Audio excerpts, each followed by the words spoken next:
Assalamualaikum warahmatullahi wabarakatuh. Perkenalkan, saya Muhammad Tiki Kurniawan Syahris, NIM 19101022. Di sini saya akan berperan sebagai moderator yang akan mempresentasikan diskusi dari kelompok kami, yaitu materi yang berjudul pajak hiburan. Sebelumnya saya akan memperkenalkan nama-nama dari kelompok kami. Pertama ada Aulia Putri Dikjayanti dengan NIM 19101010, kemudian ada Desti Charles NIM 19102014, kemudian ada Fendri Vereka NIM 17101019, kemudian ada saya sendiri Emriki Kurniawan Syahris 19101022, Putri Amelia 19101028, Salsabila Okta Giovina 19101072, dan ada Santilia Mulyanti Sena 17102049, dan yang terakhir ada Yovina Trianingsih dengan NIM 19101039. Di sini kami akan memberikan presentasi yang berjudul pajak hiburan, yang dengan mana materinya ada 1. Konsep teori, 2. Dasar hukum pajak hiburan, 3. Objek dan subjek pajak hiburan, 4. Wajib pajak dan tarif pajak hiburan, 5. Cara menghitung pajak hiburan, 6. Analisis efektivitas pajak hiburan terhadap pendaftaran daerah, nomor 7. Ada masa pajak hiburan, 8. Surat pemberitahuan pajak daerah atau SPTPD, kemudian ada tata cara pembayaran pajak hiburan, jatuh tempo pembayaran pajak hiburan, pemeriksaan kepatuhan pajak hiburan, dan yang nomor 12 ada ketentuan pidana pajak hiburan, dan yang terakhir ada keringanan dan pengurangan pajak hiburan. Kemudian di sini saya akan menjelaskan mengenai pajak hiburan. Apa itu pajak hiburan? Pajak hiburan merupakan pajak atas penyelenggaraan hiburan. Hiburan adalah jenis tontonan, pertunjukan, dan keramaian yang dinikmati dengan dipungut bayaran.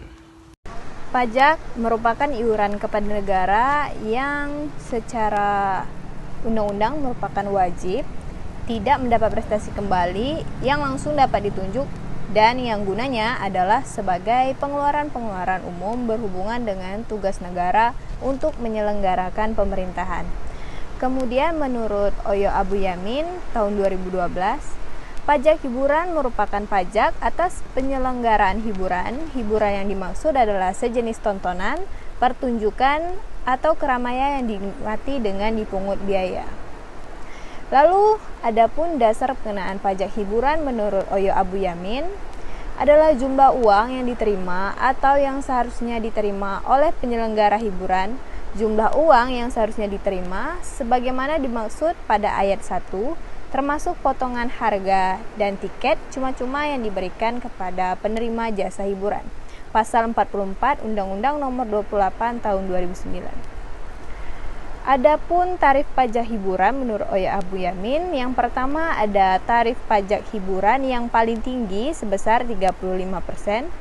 Yang kedua khusus untuk hiburan berupa pagelaran busana, kontes kecantikan, diskotik, karaoke, klub malam, atau permainan ketangkasan dan spa dapat ditetapkan pajak paling tinggi yaitu 75%. Lalu khusus untuk hiburan kesenian malam atau permainan ketangkasan dan spa dapat ditetapkan pajak paling tinggi yaitu 75%. Lalu khusus untuk hiburan kesenian rakyat tradisional dikenakan tarif pajak hiburan yaitu paling tinggi 10%. Adapun dasar hukum pajak hiburan, terdapat beberapa dasar hukumnya yang meliputi yang pertama ada Undang-Undang Nomor 28 Tahun 2009 tentang pajak daerah dan restribusi daerah. Yang kedua ada Peraturan Daerah Nomor 3 Tahun 2011 tentang pajak hiburan. Dan yang ketiga ada Peraturan Bupati Nomor 21 Tahun 2011 pelaksanaan Peraturan Daerah Kabupaten Gorontalo Nomor 3 Tahun 2011 tentang pajak hiburan. Objek pajak hiburan adalah jasa penyelenggaraan hiburan dengan dipungut bayaran dikecualikan pergerakan kesenian tradisional dalam rangka pelestarian budaya dan pelanggaran kesenian yang bernuansa religius.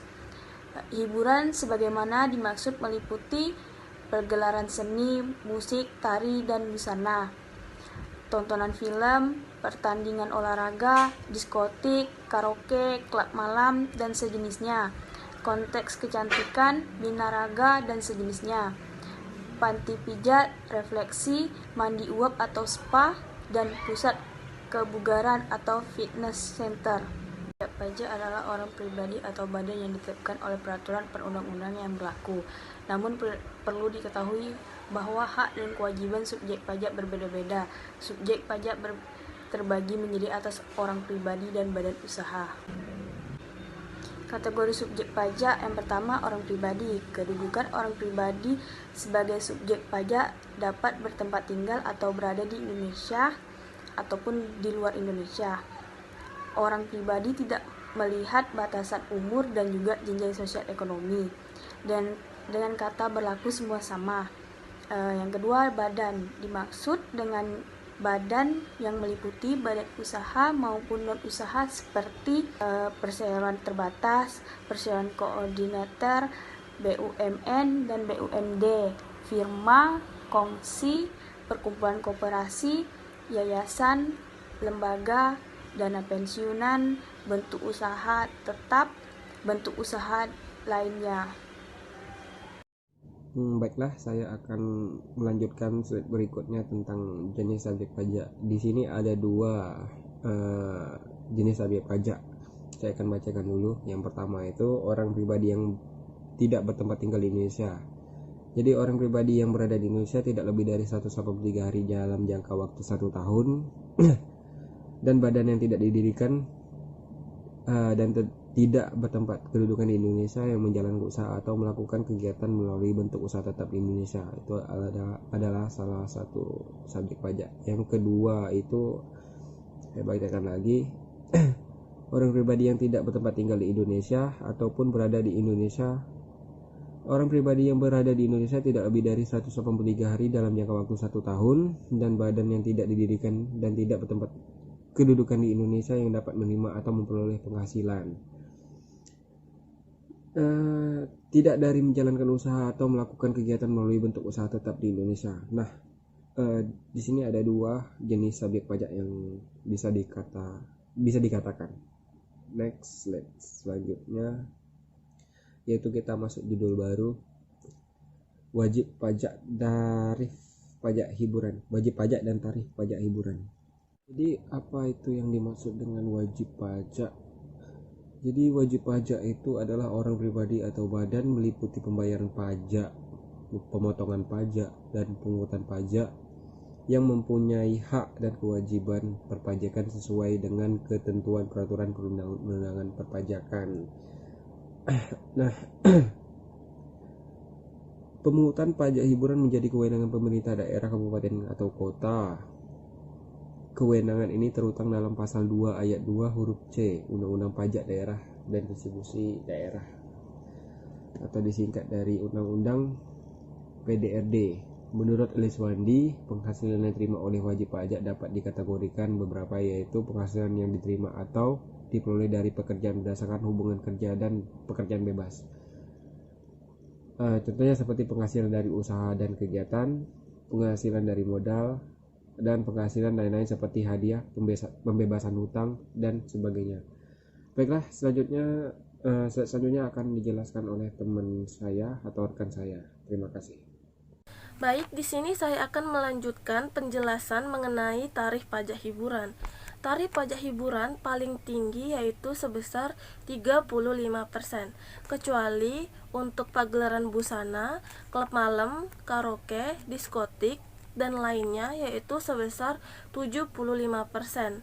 Tarif pajak hiburan yang ditetapkan oleh Wali Kota Batam sesuai Perda Nomor 7 Tahun 2017 yaitu tontonan film sebesar 10%, pagelaran kesenian sebesar 15%, pagelaran kesenian tradisional sebesar 10%, permainan biliar sebesar 15%, pacuan kuda sebesar 20%, fitness center sebesar 15%, pijat refleksi dan spa sebesar 35%, dan terakhir permainan ketangkasan sebesar 50%, kecuali anak-anak sebesar 15%. Di sini saya akan melanjutkan yaitu cara menghitung pajak hiburan.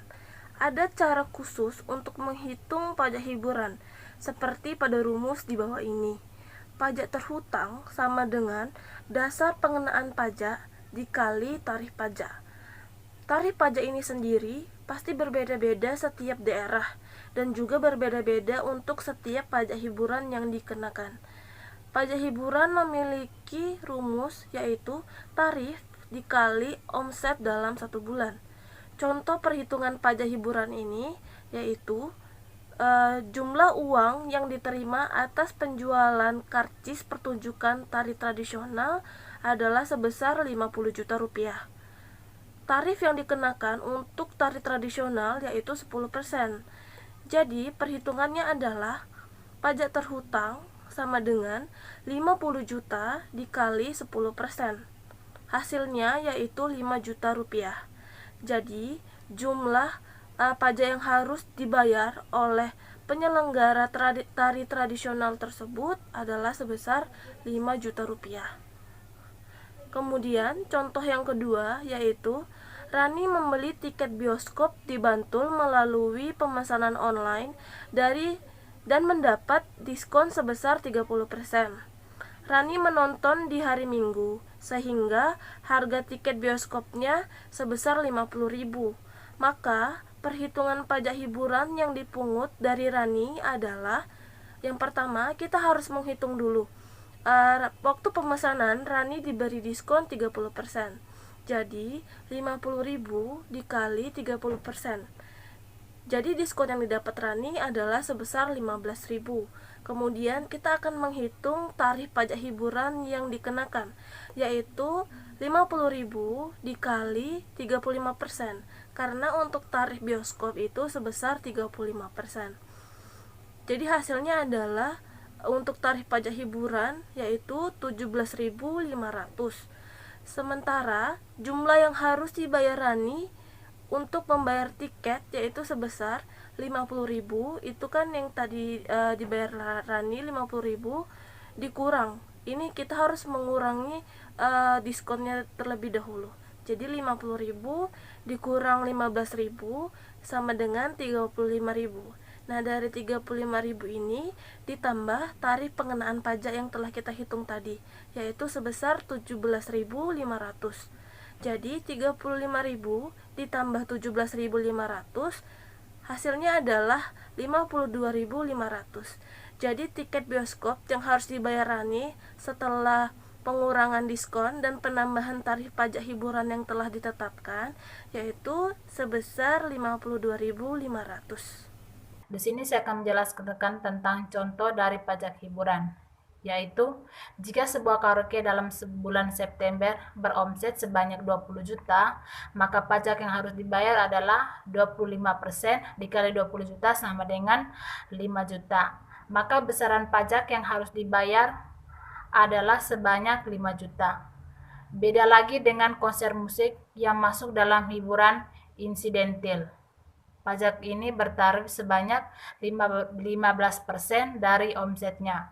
Misalnya yaitu sebuah konser beromset sebanyak 20 juta. Maka 15% dikali 20 juta sama dengan 3 juta. Maka pajak yang harus dibayar yaitu sebesar 3 juta. Lalu yang berikutnya yaitu analisis efektivitas pajak hiburan terhadap pendapatan daerah. Efektivitas merupakan sebuah pengukuran di mana suatu target telah tercapai sesuai dengan apa yang telah direncanakan. Semakin tinggi persentase dari suatu hal, maka semakin baik tingkat efektivitasnya. Rumus efektivitas yaitu efektivitas sama dengan realitas pajak per target pajak dikali 100%. Lalu yang berikutnya yaitu contoh perhitungannya, yaitu bisa tingkat efektivitas pajak hiburan pada tahun 2012 adalah efektivitas sama dengan 333 juta per 270 juta dikali 100% sama dengan 124,07%. Tingkat efektivitas pajak hiburan tahun 2013 adalah efektivitas sama dengan 449 juta per 370 dikali 100% sama dengan 121,35%. Tingkat efektivitas yang selalu berada di atas 100% ini menunjukkan bahwa pungutan pajak hiburan sudah dilakukan baik sehingga selalu mampu melalui target yang telah ditetapkan. Masa pajak hiburan dan SPTPD. Masa pajak hiburan yaitu masa pajak adalah jangka waktu yang lamanya sama dengan 1 bulan takvim atau jangka waktu lain yang diatur dengan peraturan bupati paling lama 3 bulan kalender, yang menjadi dasar bagi wajib pajak untuk menghitung, menyetor, dan melaporkan pajak yang terutang. Sedangkan bagian dari bulan dihitung 1 bulan penuh. Selanjutnya, Surat Pemberitahuan Pajak Daerah atau SPTPD. Terbagi menjadi 4. Yang pertama, setiap wajib pajak harus mengisi SPTPD.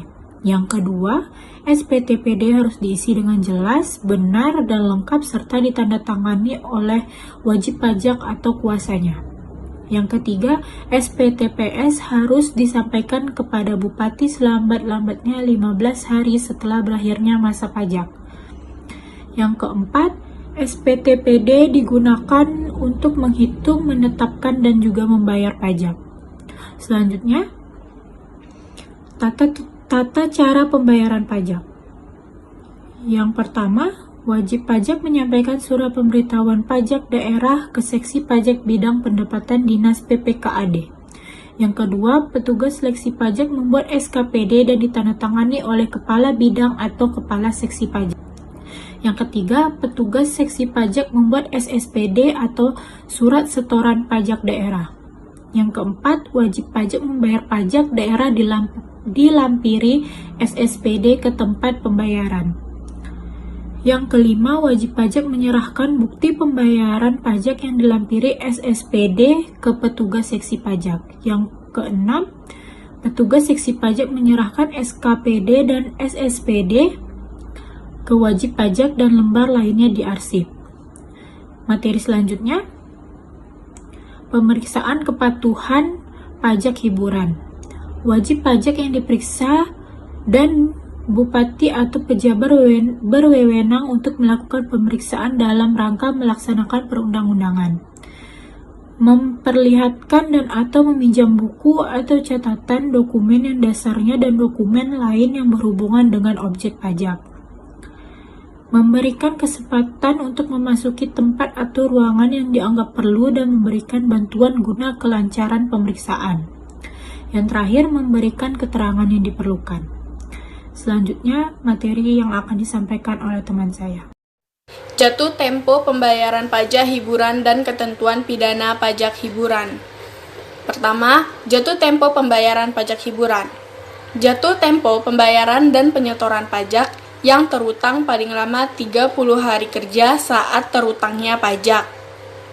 Yang kedua, ketentuan pidana pajak hiburan, yaitu yang pertama ada wajib pajak yang karena kealpaannya tidak menyampaikan SPTPD atau mengisi dengan tidak benar atau tidak lengkap atau melampirkan keterangan yang tidak benar sehingga merugikan keuangan daerah dapat dipidana dengan pidana kurungan paling lama 1 tahun atau denda paling banyak 2 kali jumlah pajak terutang yang tidak atau kurang dibayar.